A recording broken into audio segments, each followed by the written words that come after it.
tarde, mais um encontro marcado, né, do Chá de Redação, toda quarta, 1h da tarde. A gente está aqui para discutir assuntos pertinentes sobre a redação.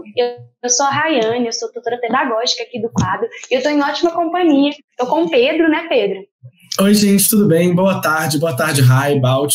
Eu sou o Pedro, sou monitor de linguagens do quadro, e estou aqui pronto para o nosso papo com o Balt, né, como nosso especialista em redação aí. Boa tarde, Balt. Ei, gente, boa tarde, Pedro, boa tarde, Rai, boa tarde a todos. Como é que vocês estão nessa tarde de quarta-feira ensolarada? Boa tarde, Rafael, boa tarde, Kevin. A gente já tem alunos chegando aí nos comentários. Boa tarde, gente. Eu adoro a quarta-feira porque é o dia da gente se encontrar aqui para poder debater assuntos tão legais, né? E aí, antes da gente falar, né, no tema de hoje, eu queria que o Pedro ou o Balt fizesse uma retrospectiva do nosso último podcast. Vai, meninos. Bom, pode falar. O último podcast a gente falou sobre correção, não foi? Foi. A gente falou, inclusive, eu dei uma aula semana passada, não sei se alguém viu, que era Tire 920 mais na redação do Enem. E nela eu falei sobre um método, né, que a gente desenvolveu aqui, que chama a Tríade do 920 mais, que fala sobre a importância que é o direcionamento assertivo do professor, isso tudo baseado, é claro, né, em aulas diferentes, como a gente já discutiu aqui algumas vezes. Esse nosso modelo de aula, nosso modelo que eu falo, Sistema Brasileiro de Educação, é muito baseado no francês do século XVII, né, que é um modelo que é bem ultrapassado no sentido de... gente, o cachorro tá comendo meu sofá. Deus, Caetano... Mas, enfim, baseado no... Ele tá... Meu Deus, enfim, vamos lá, vamos seguir, depois eu vejo os prejuízos. Tá? Baseado nesse modelo antigo do século XVII, um professor, uma sala de aula imensa, aquela aula de 50 minutos básica.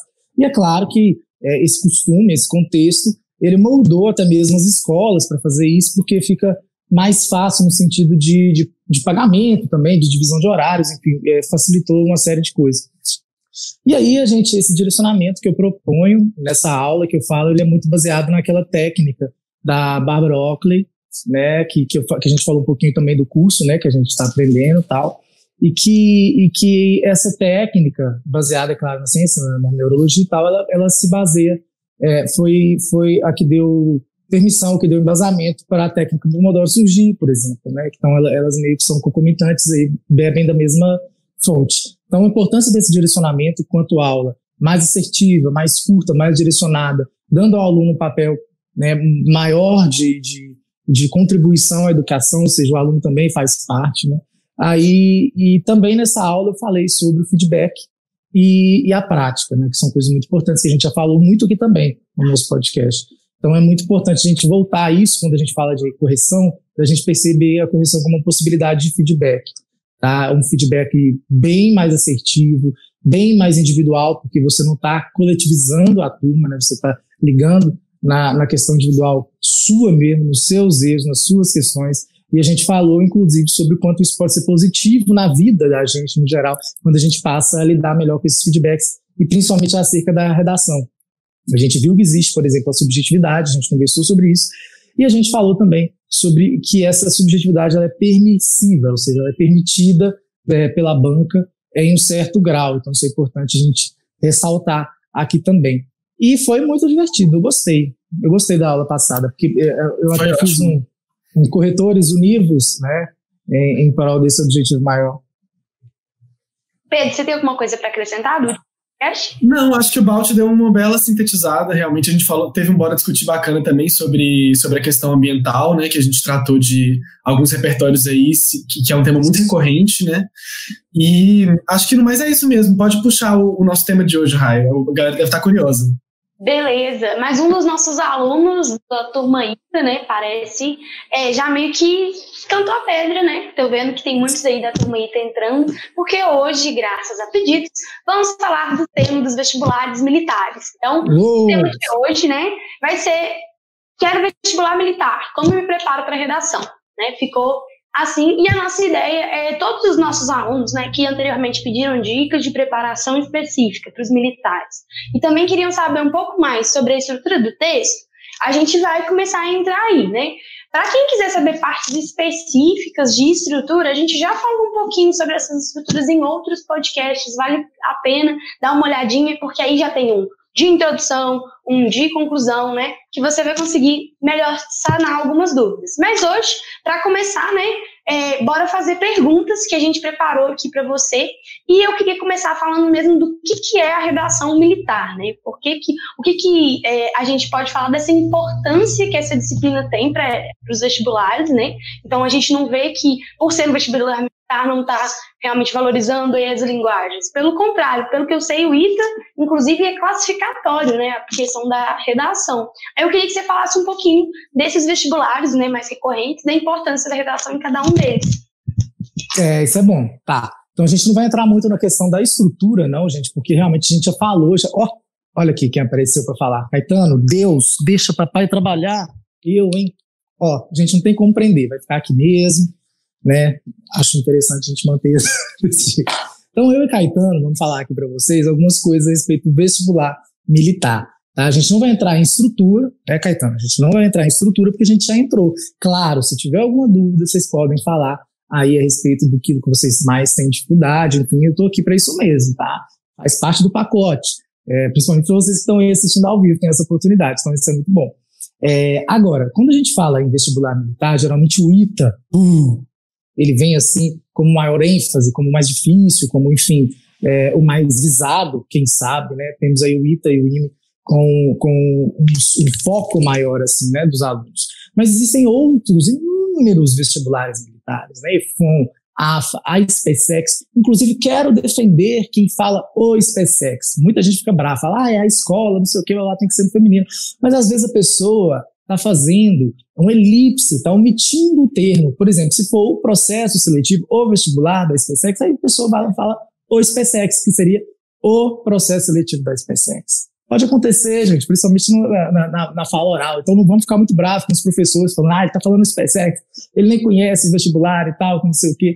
Não, gente, às vezes a pessoa conhece que é a escola, tá? Que então é no feminino, mas está emitindo e omitindo o termo masculino, pode ser vestibular, tá bom? Às vezes não sabe também, né? Não sei, vai saber, mas assim, na maioria das vezes a pessoa sabe, tá? Então a gente tem diversos processos seletivos ligados à questão, né, militar, e são vestibulares muito inteligentes, são vestibulares muito restritos e são vestibulares muito conteudistas. Eles tendem a ter esse conteúdo muito mais profundo do que outros vestibulares em geral, né? É claro, a gente percebe uma mudança, principalmente ela vem vindo com a força do ITA, né? O ITA ele vem modificando muito a parte de linguagens, porque ele percebe que muitos alunos, inclusive se a gente for conversar isso com a galera do quadro mesmo, que fez ITA, Mariana, Marcelo, são dois Marcelos, né? Bruno Werneck fala muito sobre isso, enfim. A galera que faz ITA, aí que trabalha no quadro, eles sempre falam sobre essa dificuldade na área de linguagens, essa dificuldade nessa elaboração em geral, não só em redação, mas aí a banca talvez tenha percebido isso e viu que há uma ênfase, uma ênfase nessa parte, ela quer dar uma ênfase a essa parte de linguagens por conta que os alunos estão treinando muito para exatas e deixando de treinar as linguagens. E parte disso foi a mudança que ocorreu recentemente, que a prova de física, que é considerada a mais difícil, a mais complicada, a mais complexa, a mais intricada, a mais profunda, a mais viajada, a mais abstrata, a mais aquela prova fenomenal, tem o mesmo valor da redação. Olha para você ver, gente, a prova de física, a tchanzinho do ITA vale o mesmo tanto que a redação, o mesmo tanto. Então a gente percebe aí essa ênfase em linguagens e a perspectiva é que isso vai crescendo, que isso vai puxando os outros vestibulares militares juntos. É claro, temos ainda vários outros processos seletivos que cobram a redação com ênfase muito grande, tá? A gente tem aí, enfim, uma série de vestibulares que ainda cobram, né, a dissertação de maneira classificatória. É claro, ainda tem alguns que não cobram tanta ênfase em redação, como é o caso, por exemplo, do IME. O IME ainda está um pouquinho aí atrás no sentido de redação, né, desses outros vestibulares. No entanto, eu reitero que eu acredito, né, essa é uma previsão que eu faço, assim, olhando, né, a ênfase, a importância que isso está dando, aí, a importância que a gente está vendo a linguagem ganhando essa ênfase, a gente vê que isso talvez vai se alastrar, isso vai puxar, talvez o ITA puxe aí carrinhos a respeito disso. Agora, a SpaceX é uma prova que sempre validou muito conteúdo de linguagem, muito. A gente percebe, por exemplo, a prova de gramática é uma prova muito inteligente, muito difícil, médio, mas assim, no sentido de cobrar alguns conteúdos que já não se cobra mais, por exemplo, estrutura, formação de palavras, né? Cobra literatura de uma maneira ainda bem direcionada às escolas literárias, bonitinho e tudo mais. Então a gente tem realmente aí nos vestibulares militares esse prisma de linguagens já forte, mas com a tendência de aumentar cada vez mais. Assim espero. Precisamos de emprego, professores de linguagem, não é não, Pedro? É demais, eu acho que fenomenal, realmente. Eu estava analisando para esse podcast, eu dei uma olhada nas últimas provas do ITA, do IME, do AFA, da AFA, não sei, desculpa. Do vestibular da AFA, pode ser assim também, né? Vamos omitir. Pode ser. E realmente percebi tudo isso que você falou, acho que vale super a pena para os meninos que têm dificuldade dar uma olhada também. E eu vou puxar a dúvida do Rafael, que era justamente o que antecipou a pergunta que eu ia fazer. Ele falou assim, Rafael Ferracini, a principal dúvida seria como largar as maravilhosas exatas para fazer redação. Vocês devem conhecer esse perfil de aluno. E realmente, né? Realmente, a gente tem aqui, eu recebo demais da monitoria, aluno, perguntando na área de português, de redação também, assim, gente, isso cai no ITA, isso cai no IME, isso cai na AFA. Tipo assim, é importante estudar isso. Então, realmente, como que esse aluno que precisa se preparar muito para exatas, porque é realmente uma parte pesada de conteúdo nas provas militares, como que ele vai conseguir conciliar e se organizar com o estudo de redação e linguagens que está ganhando cada vez mais peso? Sim, Rafael, é muito importante, tá? Primeiramente, obrigado, né, pela participação, mas é muito importante a gente pensar nisso mesmo. Como que eu vou largar as exatas para fazer redação? Talvez aí tenha ficado um pouquinho mal formulado no seguinte sentido: você não tem que abandonar as exatas, né? Você não tem que falar assim, tchau matemática, vá com Deus, agora a redação. Não é isso, né? A gente tem que priorizar as disciplinas que você tem dificuldade, e no caso a gente talvez teria que priorizar, claro, as exatas, porque matemática, física, química ainda tem uma força muito grande, né, na segunda fase, por exemplo, do ITA, né? Então é muito importante a gente pensar que essas disciplinas têm que ser realmente estudadas, claro, em todos os seus graus de complexidade. Eu não sou talvez a melhor pessoa para falar sobre isso especificamente em exatas, mas como, né, já fui tutor pedagógico, tudo mais, orientador, a gente sempre aconselha vocês fazerem cronogramas de estudo, né, e vocês irem dividindo essas disciplinas conforme as suas dificuldades, né, ou seja, você não pode largar as exatas, mas ao mesmo tempo você também não pode largar a redação, nem deixar para estudá-la, né, por exemplo, quando já tiver passado na primeira fase, né, naquele prazo ali entre a primeira e a segunda fase, quando se fala especificamente de ITA, né, a gente tem não tem tempo para estudar, então a gente tem sempre que se organizar melhor, ou seja, pode priorizar as exatas, estuda lá aquelas coisas, aquelas maravilhosas fórmulas que vocês estudam e tudo mais, mas não deixar de lado a redação também, né? Começar, a gente já está em maio, quase, né? Amanhã é maio, então amanhã já é maio, por exemplo, então você começar, amanhã não, né? Sexta é maio, então é importante vocês já terem tido essa preparação, né? Ao longo aí dos meses, colocando a redação, por exemplo, 2 horas por semana. Aí, é claro, você vai sentindo isso, você está sentindo que você precisa de uma evolução maior, vamos passar para 4 horas na semana de redação, mas ao mesmo tempo não abandonar as exatas, que é muito importante também a disciplina de exatas, né? Quando eu ressalto aqui a redação, não estou diminuindo de maneira nenhuma a física, como todo mundo sabe, é a minha disciplina de paixão, de devoção, né? É um amor incorrespondido, é meio que um amor platônico, mas assim, de maneira nenhuma a gente pode largar as exatas e fazer redação. Mesmo se você goste muito de exatas, você ainda tem que separar um tempo para uma disciplina que talvez você não goste tanto, que no caso seria a redação. Então é muito importante ter esse cronograma de estudos para a gente não deixar nenhuma nem outra negligenciada. Eu nem diria platônico, né, Baltazar? É uma recusa, assim, quase que imediata das exatas contra vocês. Muito obrigado. tem um vídeo muito bacana do Bernardo explicando por quê, né, como interpretar questões, né, as perguntas de matemática, e ele coloca o Baltazar para fazer algumas continhas. Acho que vale a pena, você precisa de um momento de descontração. Que ótimo. Muito Mas bom, eu faço parte desse time também, eu também faço parte desse time. Mas pensando, né, que então priorizar não significa largar de lado, né? Isso é uma falo muito na tutoria com os nossos alunos aqui. Boa parte do trabalho do tutor, né, principalmente quando ele vai lidar com ITA, em todo sentido, é ajudar esse aluno a saber, não, quanto de tempo eu tenho que dar para cada disciplina, né, e fazer esse estudo balanceado. E aí, pensando, né, agora já mais na argumentação, a gente sabe que os vestibulares militares têm outro tipo textual. Para, eu aprendi. E por conta disso, né, tem toda uma preparação ligada à estrutura, mas também tem temas, né, e vai ter citações e repertórios completamente diferentes do que as outras vestibulares, né, Balti? Fala disso um pouquinho pra gente. Então, o vestibular militar, geralmente, ele leva em consideração o gênero dissertativo argumentativo mesmo, né? A gente não vê aí, pelo menos não todos que eu conheço, né, que trabalham com redação e tal, eles cobram geralmente o dissertativo argumentativo mesmo.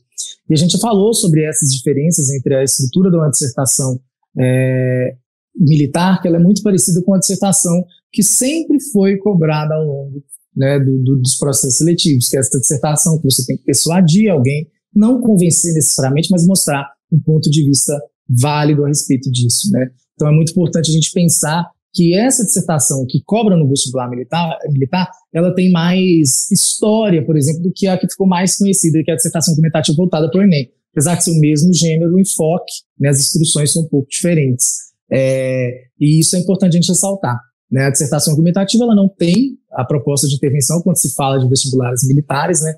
Balti, mas esse tema cabe uma proposta de intervenção, eu vejo que é um tema objetivo, de caráter social, tal, e eu quero colocar de todo jeito uma proposta de intervenção aqui. Bom, você pode fazer isso, mas a gente não indica, né? Talvez essa seja a pergunta que eu mais respondo assim, na minha vida, sem problema nenhum, viu, gente? Não é arrogância, não. Eu estou aqui para isso mesmo. Mas é uma dúvida que sempre vem na cabeça dos alunos. Então, eu sempre peço para evitar utilizar essa proposta de intervenção, mesmo que o tema caiba, tá? E a gente utilizar aquelas propostas de intervenção, aquelas propostas de conclusão que eu já dei essa aula para vocês, tanto aqui quanto como aula ao vivo, tá? Aberta, gratuita, compartilha aí para os amigos, tá? É importante a gente pensar isso, tá?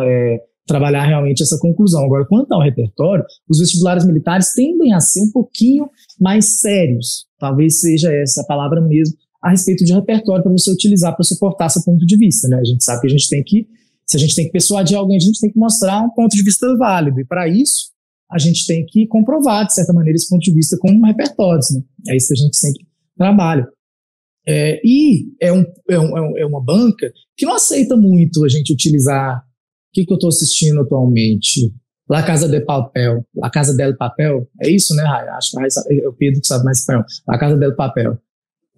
Não é muito legal utilizar La Casa de Papel, mas você pode utilizar outras coisas, né? Você não precisa necessariamente ficar só na questão da filosofia ou só na questão da história e tal. Você pode utilizar outras coisas que são mais sérias. Por exemplo, eu falei disso na aula passada, na aula de segunda, que é muito legal. A gente pode utilizar, por exemplo, obras de artistas plásticos, né? São obras validadas, principalmente aqueles artistas consagrados de movimento, e obras que sintetizam escolas literárias, por exemplo, né? Escolas, enfim, você pode utilizar, sei lá, Tarsila do Amaral para falar, por exemplo, sobre mobilidade urbana. Olha para você ver, caiu o tema mobilidade urbana no ITA uma vez, uns anos atrás. E a gente pode utilizar, por exemplo, o quadro da Licitação Central do Brasil, que a gente fala sobre mobilidade urbana, que é um quadro. Eu não sei se tem essa possibilidade aqui, João, de colocar o quadro, pesquisar o quadro e depois colocar ele. Não sei. Se tiver, se coloca. Se não tiver, tudo bem. Os alunos abram a aba aí e procurem a obra Estação Central de Ferro do Brasil, da Tarsila Amaral.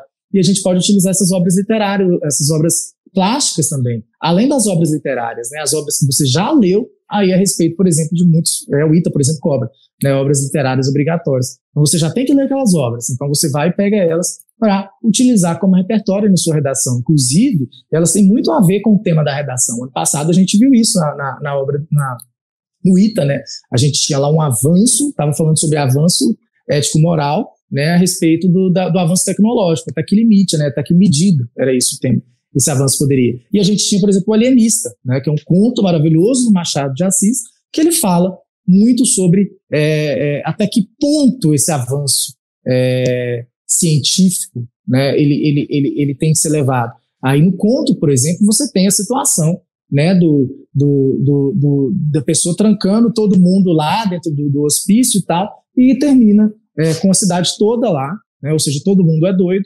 e a gente pensa a respeito disso, sobre até que ponto, até que medida, né, todo mundo é doido, até que ponto a gente pode trancar, até que ponto a gente pode estudar a respeito disso, e termina o conto com o próprio personagem que trancava todo mundo preso, né, dentro dessa, olha o spoiler de quase 100 anos de idade, preso dentro desse hospício, né, se todo mundo é louco, ele também é e tal, então ele se trancou, então, ou seja, na verdade o louco era ele. Então a gente percebe essa junção aí das obras literárias também. Então existem vários repertórios sérios que podem ser utilizados de maneira autoral, né, com autonomia muito grande. E talvez essa seja uma dica para vocês. Sempre utilizem obras de artistas plásticos. Olha que legal. Usar Tarsila. Ontem, a segunda-feira, eu dei a dica também da Vênus, de Willendorf, para a gente falar sobre ditadura da beleza, padrão de beleza, essas coisas. Então existem todas umas áreas de repertório que podem ser utilizadas, tá bom, gente? Que legal! A gente tá vendo. Ó, o João é sensacional, João. Cara, você é um cara, bicho. Olha aí, ó. Tá aí. E coincidentemente tivemos um aluno, né, o Daniel, com um quadro da Tarsila como foto de perfil aqui, se não me engano, né, Rai? Eu acho que é. Esse é o do trabalho. Dos trabalhadores, que é também um quadro belíssimo. Nossa, volta o quadro, João. Só para eu analisar o quadro a respeito de mobilidade urbana. Olha, gente, a gente percebe aqui, tá? Passado, X, presente, olha a arquitetura toda antiga, temos uma igrejinha lá bem no cantinho lá, e a gente percebe aqui um avanço tecnológico, mais ligado ainda à mobilidade urbana, porque a gente percebe sinalização, a gente percebe carros, a gente percebe já uma aglomeração de coisas, então a gente pode ligar todos esses aspectos ao tema, por exemplo, de mobilidade urbana, tá bom? É isso. Muito, muito, muito legal. O Daniel, demais. que a gente está falando da imagem dele, que ele também usa um quadro da Tarsila, ele está chegando agora e quer entender um pouquinho melhor sobre o vestibular, sobre o tema, né, que era o vestibular militar. A ideia é a gente falar dos principais vestibulares, então a gente está aqui citando, né, falando no geral a característica que eles têm em comum, mas o Baldi está especificando ITA, AFA, a SPSEC, né, sempre na tentativa de vocês sempre buscarem mais informações bem específicas sobre o vestibular. Tem coisa que é para todo mundo, tem coisa que não, né? E aí a gente então segue com as perguntas. Pedro? Sim, antes de fazer a pergunta, eu vou puxar um comentário rapidinho aqui sobre a questão que o Rafael perguntou das exatas, porque volta e meia eu recebo perguntas na monitoria de alunos que perceptivelmente são mais da área de exatas e que tem uma dificuldade, um bloqueio com linguagens, com interpretação de texto em português, e às vezes, né, eu tento, nas respostas, levar o menino para um raciocínio que pode ser parecido com o raciocínio que ele vai usar na prova de exatas, numa prova de linguagens, porque textos e a língua, né, sintaxe, né, Baldi, morfologia, tem muito a ver com estruturas lógicas, racionais, não é tudo viagem, né, às vezes a pessoa acha que língua, literatura é tudo viagem, mas às vezes existe toda uma lógica de fatores, dá para você fazer uma decomposição de uma oração em sintagmas, então acho que é bem interessante, às vezes, se você tiver esse bloqueio, tentar usar esse olhar mais analítico que você já tem em prol do seu próprio resultado na prova de linguagens. Bom, e sobre a pergunta que eu ia fazer, eu pesquisando, né, as provas, dando uma olhada nos vestibulares mais recentes do ITA, AFA, IME, SPSEC, etc., eu vi que a prova de linguagem está muito interligada, às vezes, com o tema da redação, igual você comentou, com a proposta textual da prova dissertativa. Inclusive, a parte de inglês do IME, se não me engano, também tem a ver com a prova, você tem que fazer um parágrafo dissertativo também, em inglês. Você tem que escrever em inglês.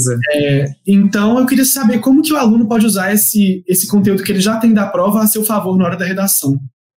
É muito importante isso. Concordo com tudo que você falou sobre utilizar a lógica para isso, gente, mas é muito importante. O Caetano vai ficar pulando. Caetano, você vai fazer AFA? Vai. Foi suspensa, não tem mais AFA. Esse ano, né, gente? Sem desespero. Então, gente, é importante a gente pensar na seguinte questão, né? Sobre a primeira pergunta do Pedro, que era falando sobre essa lógica. É muito importante a gente trabalhar diversas áreas de conhecimento, gente. A interdisciplinaridade, ela está aí para ficar. O profissional do futuro, ele é interdisciplinar, ele é uma pessoa de linguagens, mas que conhece sobre, pelo menos para manter uma conversa, pelo menos para manter uma lógica de entendimento, ele precisa entender, por exemplo, de exatas, e a pessoa de exatas, ela precisa saber também outros conhecimentos, né? Essa questão do conhecimento, o Bruno Lopes, inclusive, ele trabalha hoje na área de produto aqui do quadro, formado em geografia e estudou ciências da computação, só para vocês terem uma ideia do grau de interdisciplinaridade dessa pessoa. Ele fez o TCC dele, inclusive foi eu que revisei, revisei para ele, tava bom, mas assim, podia melhorar. Aí no TCC ele falava muito sobre isso, sobre como o conhecimento ele começou, né, ele teve uma grande parte da história da humanidade como conhecimento amplo, né, ou seja, como uma pessoa só era conhecedor de várias áreas. A gente tem exemplos aí, por exemplo, Platão, Aristóteles, Pitágoras, Leonardo da Vinci, né, e começou lá, claro, nos gregos e foi indo até Leonardo da Vinci, depois passando para a gente. Aí, quando chegou aí no século XVIII, no século XVII, nesse modelo aí de sistema educacional, começou a separar. E no século XX, separou demais, né? Então, assim, a gente tem que começar a retomar esse conhecimento, ou seja, o conhecimento como um todo. Ou seja, a gente tem que ser bom em tudo, pelo menos basicamente, assim, né, de fundamento e tal. E a gente sofre muito com isso, a gente percebe isso, por exemplo, essa divisão, inclusive, que os alunos fazem, e eles se dividem socialmente por causa disso também, né? Ou seja, há pessoas de exatas, pessoas de humanas, pessoas de linguagens, que também foi absorvido dentro do grupo de humanas, né, pelo senso comum. Então, a gente tem aí uma série de subdivisões que não deveriam ocorrer. A gente tem sempre que pensar que conhecimento é conhecimento, independente de onde que ele venha, né? E nenhum conhecimento vale mais do que o outro. Talvez essa seja uma mensagem interessante também da gente falar. Agora, eu esqueci a segunda pergunta, eu fui viajando, pisciano. Qual que era a segunda pergunta? Desculpa. A segunda pergunta foi sobre como usar... primeiro, só um comentário sobre isso. Eu acho que é essencial isso que o Baldi falou, realmente. E que o que eu estava querendo dizer mais era como usar habilidades que você já tem para ampliar seu conhecimento mesmo, sabe? Né? Para ter essa visão ampla, esse panorama geral, porque realmente dividir é muito chato. Para fazer isso, gente, a gente tem que treinar novamente algumas coisas básicas que a gente aprende ao longo da nossa formação. E isso eu estou falando muito longe, lá no ensino fundamental, no ensino médio, né? Onde a gente, principalmente quem quer vestibular do ITA, quem quer vestibular do IME e tal, eles começam a estudar muito cedo, né? Já no primeiro ano do ensino médio, começa a fazer algumas matérias em cursinhos e tal, e começam a pesquisar e tal. Isso tudo bem, né? Não tem problema com isso, não. Claro que não. A gente tem realmente que estudar antes, porque realmente é muito difícil. Mas quando se trata disso, a gente tem sempre que fazer esse prisma o mais cedo possível na sua preparação e você começar a identificar esses problemas e a ver como que você vai solucioná-los, né? Então, assim, meu problema é interpretação.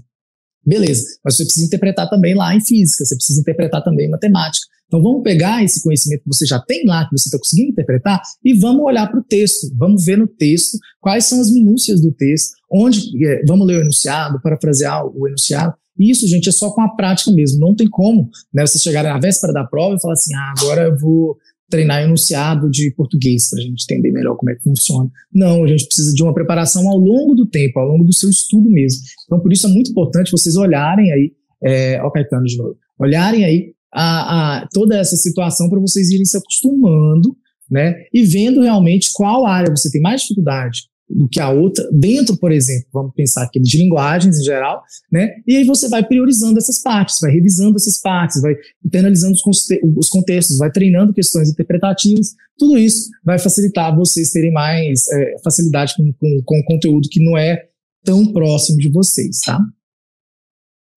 Isso mesmo. Muito, muito bacana. E eu sou da área de história, né, então para mim essa questão é pessoal, a gente está enfrentando nesse momento uma questão, inclusive, que o historiador não é uma profissão regulamentada. E isso é interessante. Vai militar, né, Rádio? Só um pouquinho. Quando a gente pensa, né, que é tão difícil ainda você ver as ciências humanas como um conhecimento científico. Porque a definição de ciência, quando no século XXI, né, mais precisamente, já no final do século XX, a definição de ciência muda. A ciência, ela já tinha, né, aceitado a filosofia lá atrás, mas a partir, né, de um enrijecimento precisa de documento, precisa de método, precisa de comprovação, ficou uma supervalorização das exatas, que elas conseguem comprovar os seus pensamentos. E matérias mais teóricas são vistas como humanas. Só que o que a gente tem que pensar é que a definição de ciência hoje vigente é aquela pessoa que tem um objeto de estudo, que tem um método, né? Então define-se como um pesquisador, e aquela pessoa, aquele objeto de estudo, né, tem um valor para a sociedade, porque essa ciência agrega valor para a sociedade. Então você tem que pensar que aquele conhecimento ele tem um valor de importância, mesmo que ele não seja comprovatório. Isso vai fazer muita diferença na vida de vocês como um todo mesmo, para enfrentar o estudo, seja você vai passar depois um concurso, né, seja você vai continuar estudando. Mas, assim, dê essa militada de leve, porque a gente tem que sempre pensar, tá, que por mais que os vestibulares não exijam, isso forma a nossa forma de estudar dentro das escolas, dos cursinhos, a gente tem que valorizar o conhecimento. E é isso, ponto, ciência. É para isso que a gente está aqui, para a gente produzir conhecimento. Então, a prova é só uma tecnicalidade. Exatamente, então, eu acho que você falou tudo. Então, vamos seguir, né? A gente tá cheio de dica boa para quem vai fazer, e aí eu queria saber, assim, Balti, pra gente encerrar essa parte, né, do começo. Você tem mais alguma dica que é super legal para os alunos que vão fazer o vestibular militar?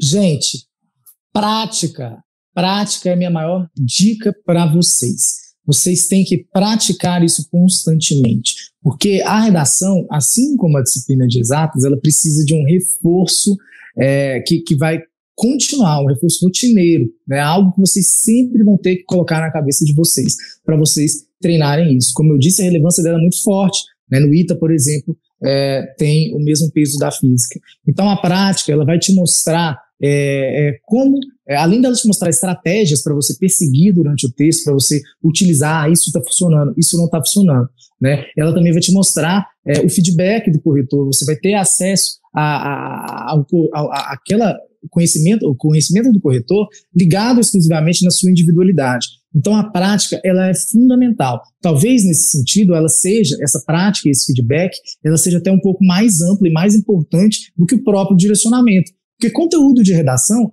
às vezes, vocês conseguem sozinhos, com livros, com youtubers, uma série de coisas, talvez não sejam o melhor, mas você consegue pegar esses conteúdos básicos e conseguem aliar a sua prática e vocês consigam, né, melhorar a sua dissertação, a sua escrita no geral. Então é muito importante que vocês permaneçam fiéis com o cronograma de estudo, estudando redação toda semana. Balti, tive um imprevisto. Mas geralmente o imprevisto sempre acontece no dia da redação, né? Então, assim, esse imprevisto aconteceu, vamos bolar a estratégia para a gente compensar esse tempo perdido na próxima semana. Ou seja, na próxima semana, então, eu vou estudar 2 horas a mais tal dia para fazer essa redação. Tá? A gente não pode perder essa rotina, a gente não pode perder essa ênfase também na dissertação. Talvez seja pior você perder uma aula de dissertação, de uma aula de redação, do que você perder uma aula de uma disciplina que você tem facilidade, porque a disciplina que você tem facilidade você vai acompanhar mais facilmente. A dissertação não, você vai ter que ter mais tempo, olhar com mais carinho, voltar, revisar, analisar e praticar. Tá? Então, assim, nunca deixam de praticar. Eu sei que eu sou repetitivo, gente, mas faz parte do pacote, tá? A gente tem sempre que praticar para a gente conseguir tirar uma nota muito boa em redação. E principalmente quando se trata de física, no ITA especificamente, é mais fácil, se vocês tiverem treinado anteriormente, praticado, vocês tirarem uma nota de redação maior em redação do que em física. Então é muito importante vocês terem esse foco na cabeça de vocês. Redação e física é a mesma coisa para o ITA. Muito bom, saber valorizar, né? Igual eu falei, a gente tem que buscar o conhecimento, mas mais que tudo, é legal para o vestibular a tentativa de valorizar essa disciplina. Então, se a gente tem isso como edital, não é seletivo, não tem que O aluno do ITA, a gente avalia aqui no quadro, às vezes, e assusta a quantidade de lista de exercícios que o aluno faz e não consegue juntar aquele tempo para fazer uma redação que seja, né? Então, não adianta nada, tem que contrabalancear. E aí a gente encerra essa primeira parte, que a gente focou mais, né, na estrutura, como sempre, e vai falar um pouquinho agora do Bora Discutir, né, que é uma parte que eu particularmente adoro, que a gente traz um tema, né, de uma redação, uma proposta possível de redação, para discutir um pouquinho com vocês, não só, né, a interpretação daquele tema, como os repertórios que você vai utilizar naquele tema ou temas parecidos, tá bom? E o Bora Discutir de hoje é bem legal, a gente pensou uma proposta possível para o ITA. É interessante a gente avaliar como que uma proposta ITA vai ser diferente de uma proposta ENEM, né? O Balt ele já falou um pouquinho disso, mas nesse sentido, nessa avaliação, ele pode ressaltar para vocês um pouco mais das pegadas, né? Mas é a polêmica questão sobre produtos testados em animais. Então é interessante pensar que você já colocou no tema, né? Tem um cuidado ali para deixar um certo juízo de valor, no sentido assim, olha, tem uma polêmica, não é uma questão tranquila, tá? É um problema. E também falou sobre os produtos testados em animais. Então, não especificou que tipo de produtos testados em animais. Então, eu achei interessante já começar falando que são várias as indústrias que testam em animais, tá? As principais é a farmacêutica e a cosmética, mas também a alimentícia. Vocês não têm noção, não só alimento mesmo, as substâncias, né, conservantes, adulteradores de sabor, isso tudo é testado em animais, mas assim como os agrotóxicos, que vão ser utilizados muitas vezes aí no plantio da matéria base para fazer os alimentos. Então, por exemplo, né, o que a gente vai relatar mais para frente, eu posso até não precisar de testar o animal para o produto final, mas em algum processo da realização desse produto, ele foi testado em animais. Então, vai ser a responsabilidade de cada empresa, né? O produto final pode ser, muitas vezes, de uma empresa, sendo que a matéria-prima nem do país muitas vezes a matéria-prima é importada.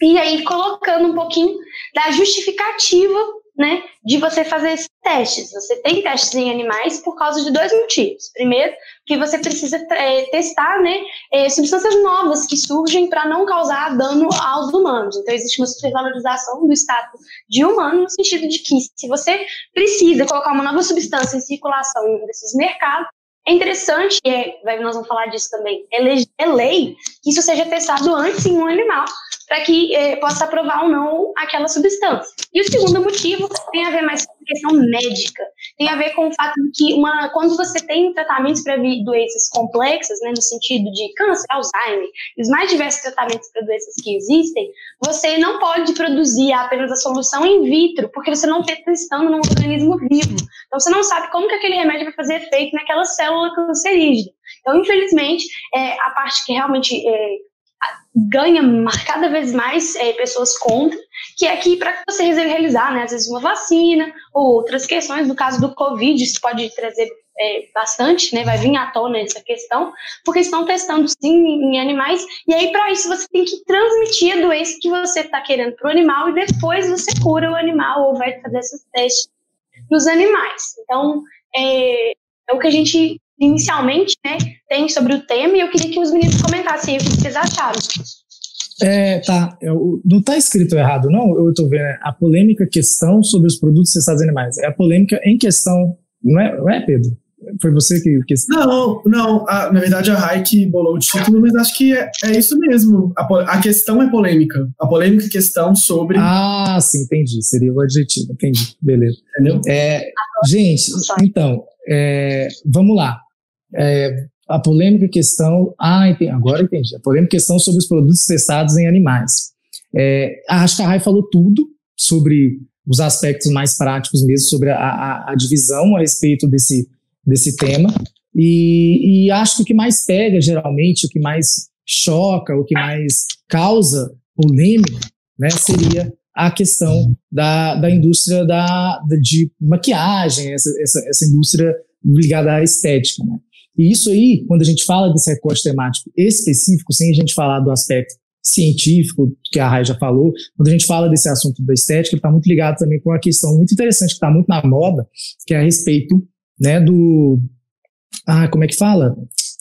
Do consumidor hoje, ele ter pensamento maior a respeito daquele produto, ou seja, ele quer saber de onde aquele produto veio, como aquele produto chegou e como a gente vai colocar isso aí no nosso consumo, ou seja, se eu estou comprando um produto, esse produto aí ele está vindo de algum lugar e eu posso estar financiando alguma coisa que eu não acho legal. Então, estão existindo diversas ferramentas, inclusive, né, a economia está mudando muito nesse segmento a respeito disso, porque a gente tem uma série de crescimentos aí nesse sentido, ou seja, empresas que não utilizam seus materiais, né, como nos animais, enfim, para teste. A gente tem diversas coisas, maquiagem, batom, shampoo, enfim, uma série de coisas que tá tendo um mercado novo aí a respeito disso, por conta da consciência do consumidor. E essa consciência do consumidor também está não só ligada a esses produtos, é claro, mas a questão também das coisas que a gente come. E é muito importante quando a gente fala sobre tudo de animais, que a gente percebe uma legislação muito branda, e que ao mesmo tempo existem muitos ativistas dos direitos dos animais, inclusive esse é um termo que existe, tá? Os direitos que os animais têm e tal, que eles estão tentando modificar algumas legislações, que eles estão tentando implementar outras, porque realmente é muito aberto, ou, como a Rai disse, existe essas legislações que elas dão esse palanque, né? Ou seja, a pessoa tem que rolar teste animal, por exemplo, em questões científicas. Eu vi Vegazeta, acho que é isso, é um jornal totalmente com assuntos de veganismo e ativismo sobre isso e tal, e eles estavam falando sobre um novo documentário, eu não sei se já saiu, mas que chamava Test Subjects, que fala sobre esses tipos de teste e tal, e acho importante vocês darem uma olhada nisso, porque lá vocês vão com certeza ter uma ênfase muito maior nisso, e lá tem diversos testes, né, porque geralmente a gente pensa só em rato, né, falar rato, tadinho do rato, né, não é isso, mas tem diversos animais, né, cachorros, macacos, enfim, uma série de animais que estão sendo testados cotidianamente, e que é importante a gente pensar nesse aspecto desses testes mesmo, até que ponto isso pode acontecer, né? E talvez também quando a Rai fala sobre a indústria alimentícia, também isso é muito importante a gente pensar, por exemplo, daquele filme Okja, muito bom aquele filme, chorei horrores, né? Achei ele uma crítica assim, fenomenal. Não é para você não comer carne, não é para você tal, não é isso. É só para a gente repensar mesmo o papel da indústria nessas questões, ou seja, até que ponto, né, esse lucro vale a pena, até que medida esse lucro consegue permanecer aí, para quê, né? Para quê, por quê e tal, e se existem outros métodos da gente fazer isso. Agora, quanto à questão científica mesmo, eu acho que eu vou me abster de falar sobre isso, mas assim, não tenho conhecimento a respeito dessa questão da questão científica e tal, então eu me abstenho, mas em relação à estética eu me posiciono totalmente contra. Porque, na verdade, vai reduzir em duas questões, né? Três, né? Que vai ter duas, basicamente, que são uma, que é a questão do produto, ou seja, do mercado, igual o Baldi falou, e a questão necessariamente da logística, de como é que você vai fazer isso. Então, se você vai fazer isso de uma forma humanitária, se você vai fazer isso de forma massiva, se você vai fazer isso para qualquer coisa. Então, esses são dois pontos.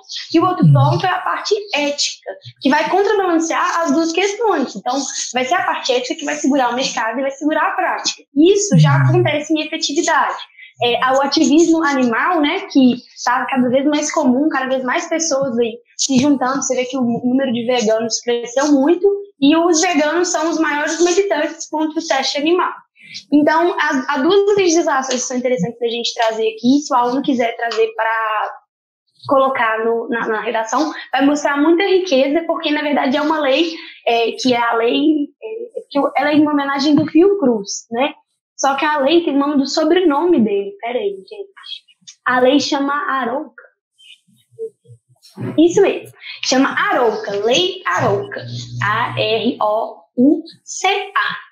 Ela prevê que sejam usados os testes em animais. É a lei que eu tinha falado anteriormente, que fala, olha, antes de testar qualquer tipo de substância nova precisa ser testado em animais. Mas a mesma lei foi modificada, né, foi em 2008 e consolidou ainda mais até 2013, e hoje ela é a mesma lei que garante a humanização desses testes, então no sentido de que você só pode acabar com a cobaia, né, no último caso, e esse término tem que ser passivo, no sentido de que você tem que dar um remédio para garantir que o animal não sofra nenhum tipo de dor naquele momento de desligamento da vida, né? A questão principal que vai ficar aí na raiz é que aí já vou colocar a referência histórica, se você for no nazismo, o nazismo foi um momento muito tenso, o nazismo e o renascimento, eu falo que foram os momentos mais do boom da medicina, né? A gente chama da primeira revolução médica e a segunda. A primeira foi por causa da morte da galera da peste negra. Sobrava tanto corpo em todo quanto é lugar, foi tão naturalizada essa questão, que você começou a fazer testes nessas pessoas mortas. Primeiro caso. Isso evoluiu no nazismo no nível em que a morte era tão comum também, que também como a não valorização da vida em alguns setores, você tinha testes em animais humanos. E o governo, né, separava quem ia fazer ou não os testes, e isso causou uma comoção gigantesca ética pós a guerra, porque não só começou a se pensar que barbaridade, né, se faziam aos humanos, mas ao se ver o que é feito com os animais, né? Então o humano foi colocado naquele local de não valorização da sua existência a custo de um teste qualquer. E aí isso criou essa consciência também de que se não pode com o humano, porque com os animais, né, a gente tem essa insistência muito grande. E aí, Pedro, tem alguma coisa também que você queira comentar?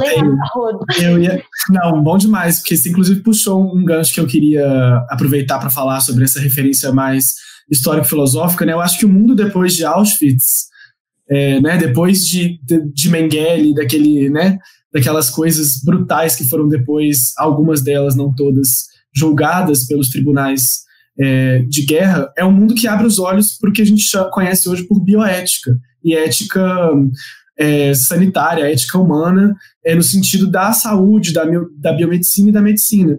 E aí a gente pensar que baseando as teorias da bioética em conceitos filosóficos canônicos, né, tipo a ética kantiana, nós temos Stuart Mill na jogada, Jeremy Bentham, Rawls e vários outros teóricos que falam sobre essas questões de ética.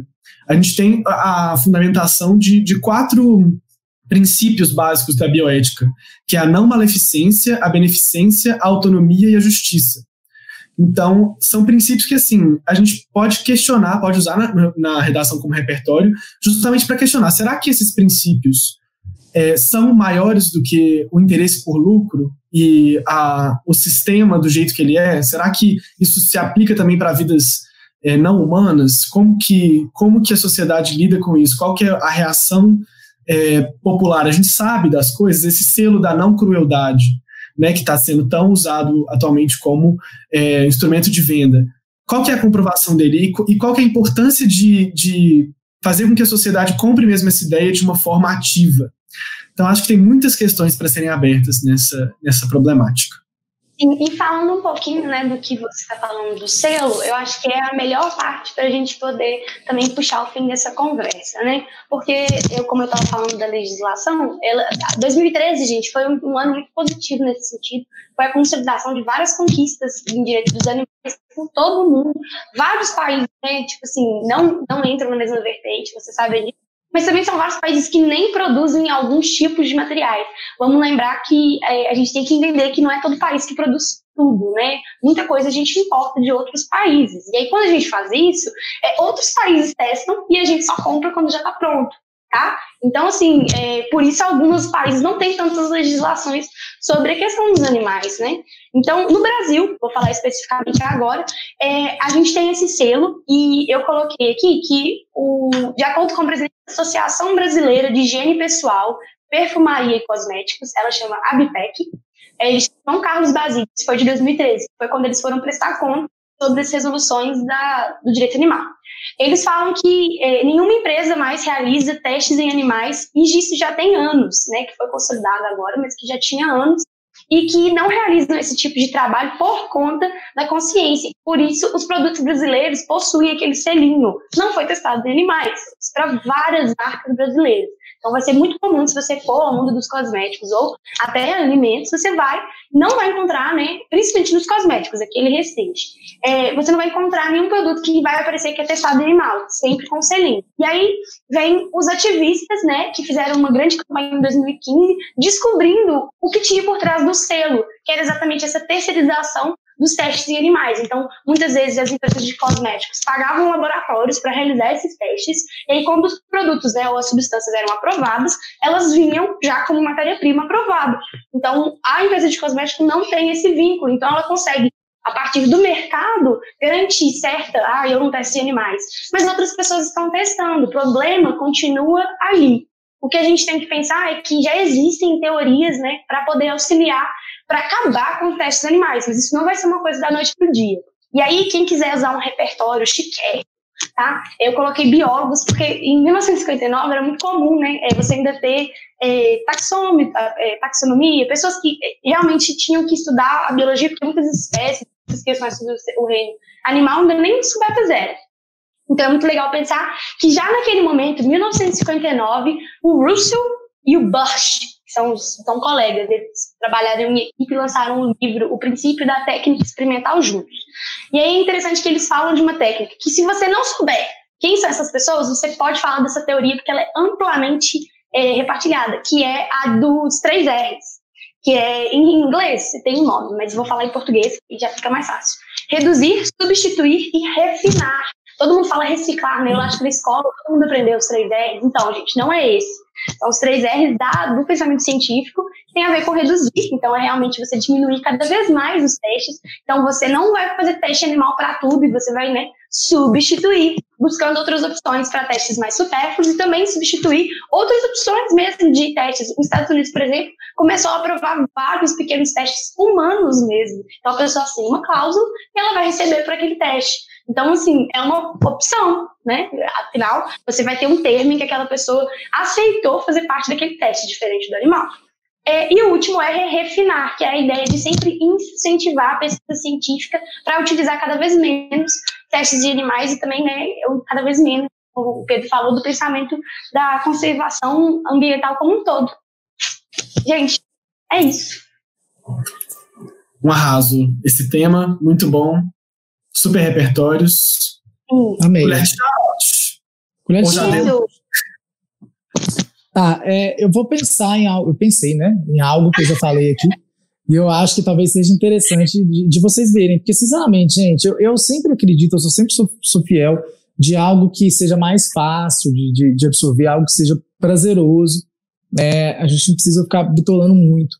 E para trazer essa reflexão, no geral, existem diversos documentários pesados, punks, né, que você vai assistir e você vai falar assim, meu Deus do céu, que porrada que eu levei. Tem muitos, mas assim, talvez um que seja uma porrada, mas não tão precisa na boca do estômago da gente, seja o que eu já falei aqui, Okja, né, que você vai ter essa reflexão, e aí caso você queira se preparar, caso não seja um assunto sensível para você, porque a gente tem que pensar nisso também. Às vezes a gente desencadeia sérias coisas quando a gente vai ficar pesquisando muito a fundo a respeito dessa situação. Então eu indico a Okja, que é para vocês assistirem de maneira mais leve possível, mas refletir bastante a respeito desse assunto, que é um assunto muito pertinente, um assunto que ainda, felizmente, como a gente está vendo aqui, é atual e que merece, é claro, o nosso estudo, merece, é claro, o nosso tempo e merece, é claro, essa ênfase quando a gente está trabalhando aqui com cabeças, né, com conhecimento e tudo mais. E a colher de chá hoje, então, é Okja, e a gente encerra por aqui, né, gente? Sim! Tá na hora de dar tchau, uma hora que eu nem gosto tanto. Mas a gente volta, gente. Quarta que vem, 13 horas, você tem outro encontro com a gente. E se quiser ver os outros episódios, tem aqui na playlist do quadro oficial do YouTube. Então fiquem à vontade aí, pra já que estou em redação, ver outro episódio do podcast. Gente, deixem também no IG, no nosso Instagram, as ideias que vocês querem para outros podcasts. Eu não comentei sobre isso aqui, mas a gente está sempre aceitando, né, os temas de vocês. Inclusive, esse foi um tema que foi indicado. Beijão! Tchau, gente. Boa tarde. Bom feriado para vocês, quem vai tirar esse feriado aí. Beijo, gente. Até mais.